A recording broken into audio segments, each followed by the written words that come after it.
ఆమెకు అక్కడ దాదాని నా మైగేవకై దాదాని నా మైగేవకై.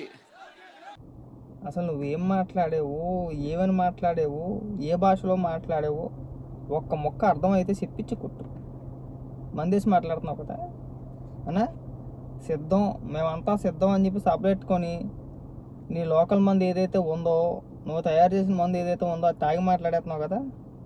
నీ మాట తీరు చూస్తుంటే క్లియర్గా అర్థమైపోతుంది అన్న.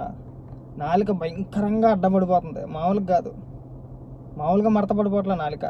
సరే ఒక పదం అటు ఇటు ఎత్తేనే క్లియర్గా తెలిసిపోద్ది మందేసి మాట్లాడుతున్నాడు అని చెప్పేసి. అలాంటిది నువ్వు భాషే మార్చేసావు. అది తెలుగు కాదు, హిందీ కాదు, ఇంగ్లీష్ కాదు, పోనీ ఏదైనా కొత్త భాషలో మాట్లాడంటే అది కూడా కాదు. అదేదో బాహుబలి సినిమాలో కిలికిలి భాష ఉంటుంది, అలాంటి భాష మాట్లాడుతున్నామన్నా. ఏం మాట్లాడతాం, దాన్ని డీకోడ్ చేస్తాను కూడా లేదే. పోనీ హిందీ అనుకో, 1-2 సార్లు చూసి పోనీ ట్రాన్స్లేట్ ద్వారా ఇంకోటో మాకు అర్థమైపోద్ది హిందీ అయితే. పోనీ ఇంగ్లీష్ అయినా అర్థమవుతుంది కొద్దో గొప్ప. పోనీ ఉర్దూ అయినా కానీ పోనీ ట్రై చేయొచ్చు ఏదో రకంగా. ఇది ఎక్కడ భాష, ఏం మాట్లాడావు అసలు, దేనికి సంబంధించి మాట్లాడు, ఏవని కాకేసు మందేసి మాట్లాడుతున్నావు అన్న సభలోని. బాగానే ఉంది, నేను ఈ పని బాగుందన్న. కానీ మరి కొత్త పదాలన్నీ నువ్వే కనిపెట్టాలను అన్న.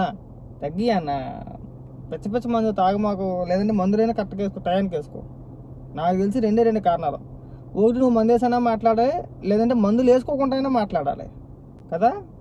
కానీ అట్ట నీకు నడుతుందట.